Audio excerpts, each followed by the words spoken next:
नमस्कार विद्यार्थी मित्रों, कक्षा 5 विषय हिंदी। आज हम इसमें पाठ 8 भरत मिलाप का अभ्यास करेंगे। आपने रामायण तो टीवी पर देखी ही होगी या आपके घर में आपके दादा दादी जी या आपके माता पिता जी के पास से रामायण सुनी ही होगी। यहाँ पे भरत मिलाप यानी कि वनवास के लिए राम जो जाते हैं और भरत उसको भेंट के लिए जाते, उसका कुछ अंश यहाँ पे दिया हुआ है जिसका हम अभ्यास करेंगे। माता पिता की आज्ञा का पालन करने के हेतु राम वन में गए थे, तो उसके पिताजी ने उससे कहा था कि भरत को क्या मिलना चाहिए, राज की गादी, यानी कि वे राजा बने। और उसके पिताजी ने उससे कहा था कि तुम्हें 14 साल के लिए वनवास करना पड़ेगा। तो अपने माता पिता की आज्ञा के हेतु એટલે કે આદેશને માટે ભગવાન શ્રી રામજી વનમાં જાય છે। उसके साथ सीता भी गई, यानी कि माता सीता राम जी की पत्नी ए पण एनी साथे जाए छे। भरत को इस बात का पता चलने पर वे अयोध्या के सिंहासन पर नहीं बैठे। तो आपको पता ही होगा कि वन में कौन कौन गए थे। भगवान श्री राम, माता सीता और राम का छोटा भाई लक्ष्मण, ये तीनों गए थे। उस समय भरत है वे अपने नाना के यहाँ पे थे, तो उससे पता चला कि राम भैया वनवास चले गए हैं, तो वे राज सिंहासन पर बैठना नहीं चाहते थे, अपितु सिंहासन पर राम की खड़ाव यानी कि गुजराती में આપણે ચાખડી કહીએ અને હિન્દીમાં ચરણ પાદુકા, એટલે એ જે ચરણ પાદુકા હતા એને એ સિંહાસન ઉપર રાખે છે, એટલે કે રાજગાદી ઉપર રાખી અને ભગવાનનો આદેશ માની અને પ્રજાની સેવા કરે છે। रख कर उन्होंने सेवक की भांति राजकाज किया, એટલે કે ભગવાનના ખડા, ભગવાનની ચાખડી રાજગાદી ઉપર મૂકી અને એક સેવકની રીતે એને રાજનું કામ કર્યું। इसलिए कहा गया है कि भाई हो तो भरत जैसा। तो અહીંયા રાજકાજનું બધું જ કામ એટલે કે રાજા બનવાની જવાબદારી એના સિર ઉપર આવી હતી, છતાં એને મોટા ભાઈની આજ્ઞા માની અને એને રાજ સિંહાસન ન કર્યું। એક સામાન્ય સેવકની તરીકે ભગવાન શ્રી રામ જ્યારે વનવાસ પૂર્ણ કરીને આવે ત્યાં સુધી એક સેવક તરીકે ભગવાનની ચાકરી સિંહાસન ઉપર મૂકી અને પ્રજાની એને સેવા કરી। એટલે કીધું છે ભાઈ હોય તો કોના જેવો? ભરત જેવો। वन का एक भाग એટલે કે વનનો એક ભાગ कुटिया के बाहर राम और सीता बैठे हुए थे। कुटिया यानी कि झोपड़ी, झोपड़ी ની બહાર भगवान श्री राम और माता सीता बैठा था। पास ही धनुष्य बाण लिए लक्ष्मण खड़े थे, એટલે કે ઝૂંપડી એની બાજુમાં ભગવાન શ્રી રામ અને માતા સીતા બેઠા હતા અને એની જ બાજુમાં લક્ષ્મણજી છે એ હાથમાં ધનુષ્ય લઈને ઊભા હતા। दृश्य एक એટલે કે હવે આ પ્રથમ દ્રશ્ય છે।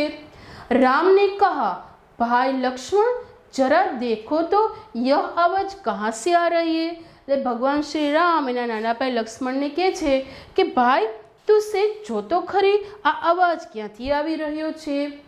લક્ષ્મણ ને इधर उधर देख कर कहा, હવે લક્ષ્મણ છે એ આમ તેમ જોઈને કહે છે, प्रभु सामने से कुछ लोग आते दिखाई दे रहे।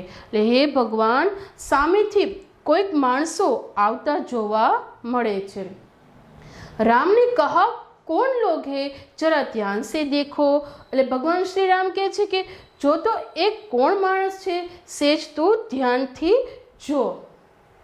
लक्ष्मण ध्यान से देखकर कहता है, अरे लक्ष्मण ध्यानपूर्वक જોઈને કહે છે, अरे यह तो भरत है। अरे आ कौन छे? भरत। भरत हता एना भाई छे। साथ ही बहुत से लोग हैं। ये लोग कौन थे? तो के नगरजनों यानी कि अयोध्या के रहवासी थे અને એની સાથે ઘણા બધા માણસો છે। हमें सावधान हो जाना चाहिए। એટલે કે એને જોઈ અને લક્ષ્મણ છે એ ભગવાન શ્રી રામને કહે છે કે ભરત આવે છે, એના ભેગા ઘણા બધા માણસો છે, હવે આપણે સચેત એટલે કે સાવધાન થઈ જવું જોઈએ। शायद वे लोग लड़ने के लिए आ रहे हैं। यानी कि लक्ष्मण जी को ऐसा लगा कि शायद એટલે કે કદાચ એ બધા આપણી સાથે એટલે કે લડવા આવી રહ્યા છે। राम ने हंसते हुए कहा, भगवान श्री राम हसीने कहे छे, भाई लक्ष्मण तुम तो बिना बात शक करने लगते हो। એટલે શું કહે છે કે ભાઈ લક્ષ્મણ તું તો કારણ વગરનું જ બધા પર શંકા કરવા લાગે છે। इतने वर्ष साथ रहकर भी भरत को नहीं पहचाने। बचपन से ही जब बड़े हुए तब तक ये चारों भाई साथ में ही रहते थे। इसलिए भगवान श्री राम लक्ष्मण जी को कहते हैं कि तुमने इतने साल भरत के साथ रहा है फिर भी तुम इसे नहीं पहचान सके। लक्ष्मण उत्तेजित होकर कहते हैं, यानी कि गुस्से थईने कहे छे, शू कहे छे, पहचानना क्यों नहीं, उसी माँ का तो बेटा है जिसने वनवास दिलाया। એટલે લક્ષ્મણજી કહે છે કે હું એને ઓળખી કેમ નથી શક્યો। હા, એ જ માનો દીકરો છે કે જે માએ આપને વનવાસ અપાવ્યો છે, એટલે કે તમને વનવાસ માટેની આજ્ઞા આપી છે। सीताजी ने कहा, इसमें बेचारे भरत का क्या दोष है। सीताजी कहे छे कि एमा बिचारा भरतनो शू वांक छे। लक्ष्मण ने कहा, लीजिए सब लोग इधर ही आ रहे। लक्ष्मण कहे छे कि जुओ ल्यो बधा माणसों आ तरफ ज आवी रह्या छे। दूसरा दृश्य है ये, भरत दौड़ते हुए कुटिया के निकट आते हैं। એટલે ભરતજી છે એ દોડીને ઝૂંપડીની પાસે આવે છે। उनकी आंखों में से अश्रु बह रहे हैं, એટલે કે એની આંખોમાંથી આંસુ વહી રહ્યા છે, એટલે કે ભરતજી રડી રહ્યા છે। वे राम के चरणों में पड़ते हैं, એટલે તે ભગવાન શ્રી રામને પગે લાગે છે। राम भरत को उठाकर गले लगा लेते हैं, એટલે કે ભગવાન શ્રી રામ છે જે ભરતજી એને પગે લાગવા માટે ઝૂકાતા એને ત્યાંથી ઊભા કરી અને એને ગળે ભેટી પડે છે। भरत ने रोते हुए कहा, मुझे क्षमा कीजिए प्रभु। એટલે ભરત રડતા રડતા બોલે છે કે હે ભગવાન તમે મને માફ કરો, आपको वनवास दिलाने में मेरा कोई हाथ नहीं है। हे प्रभु મને માફ કરો કે તમને જે આ વનવાસ મળ્યો છે એમાં મારો કોઈ હાથ છે નહીં। આપ મુझसे बड़े हैं, એટલે કે તમે મારા કરતા મોટા છો। आप ही को राजा बनना चाहिए, એટલે કે તમારે જ રાજા બનવું જોઈએ। मैं आपको लेने आया हूँ। भरतजी है रामजी को कहते कि हे प्रभु હું તમને લેવા માટે આવ્યો છું। आप सब अयोध्या चलिए। सब यानी कि कौन कौन, लक्ष्मण, मैया सीता और राम, ये तीनों आप अयोध्या चलो। इन नगरवासियों को की भी यही इच्छा है, એટલે કે નગરવાસીઓનું પણ એવું જ કહેવું હતું કે તમે ત્રણેય અયોધ્યા પાછા ફરો। નિરાશ ન कीजिए प्रभु। भरत कहते कि हे प्रभु आप हमें निराश हताश मत करो। राम ने कहा, भाई भरत मैं तुम्हारा प्रेम देखकर प्रसन्न हूँ। એટલે કે રામજી ભરતને કહે છે કે હે ભાઈ ભરત હું તારો પ્રેમ જોઈને ખૂબ જ ખુશ છું, किंतु मैं माता पिता की आज्ञा का पालन करने के हेतु वन में आया हूँ, परंतु हूँ माता पितानी आज्ञाનું પાલન કરવા માટે વનમાં આવ્યો છું। વનવાસ પૂરા કરકે ही लौटूंगा, એટલે કે વનવાસ પૂર્ણ કર્યા બાદ જ હું પાછો ફરીશ। एक नागरिक એટલે કે अयोध्या के कुछ लोग जो आए हुए थे उसमें से एक व्यक्ति बोलता है, नहीं प्रभु आपको हमारे साथ चलना ही होगा। लेकिन नहीं भगवान તમારે તો અમારી સાથે આવવું જ પડશે। आपके बिना प्रजा दुखी है, એટલે કે તમારા વગર પૂરી અયોધ્યાની પ્રજા ખૂબ જ दुखी છે। प्रजा को सुखी रखना राजा का कर्तव्य।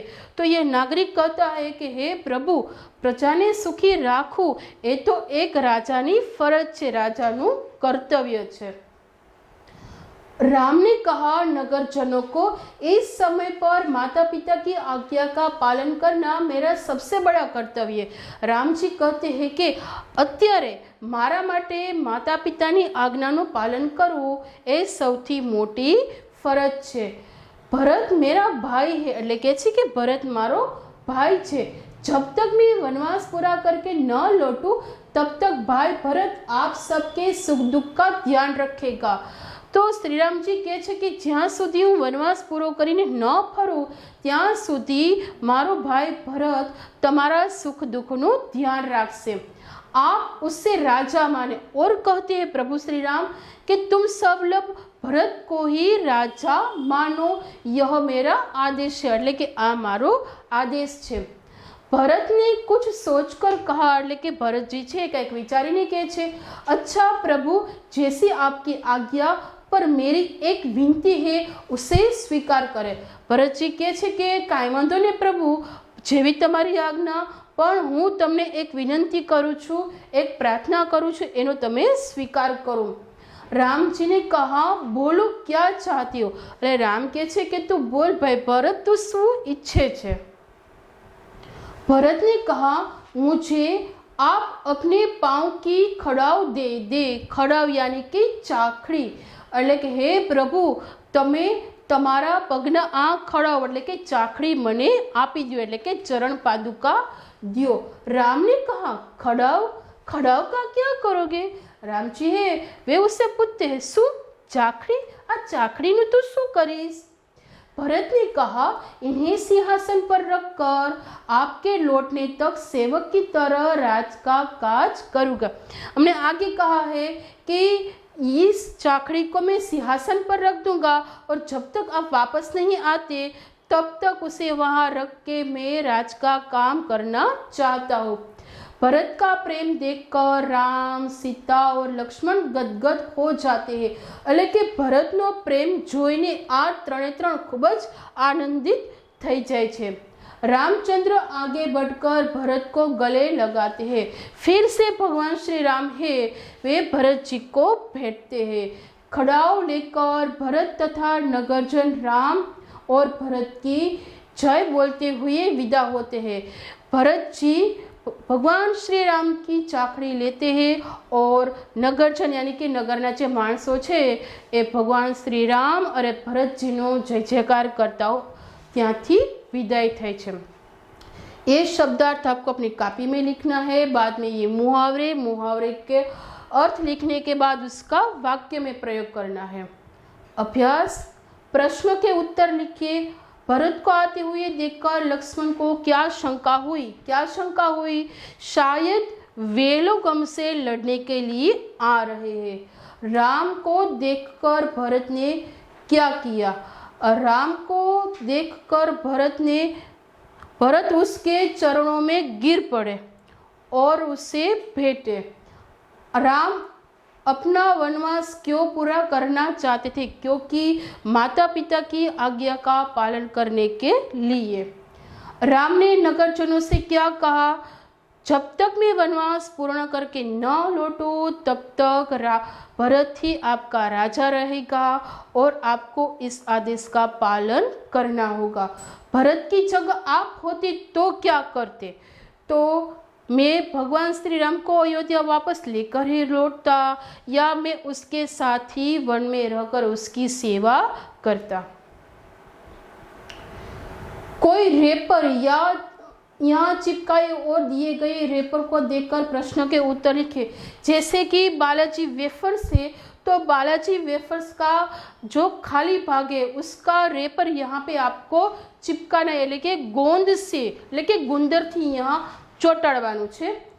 और जो ये प्रश्न दिए हैं उसका उत्तर इस रेपर पर से लिखना है। जैसे यह किसका रेपर है, तो के बालाजी वेफर्स का। इस रेपर पर क्या कीमत छपी हुई है, आपने जो वेफर्स खरीदी है उसकी कीमत कितनी है वे लिखना है।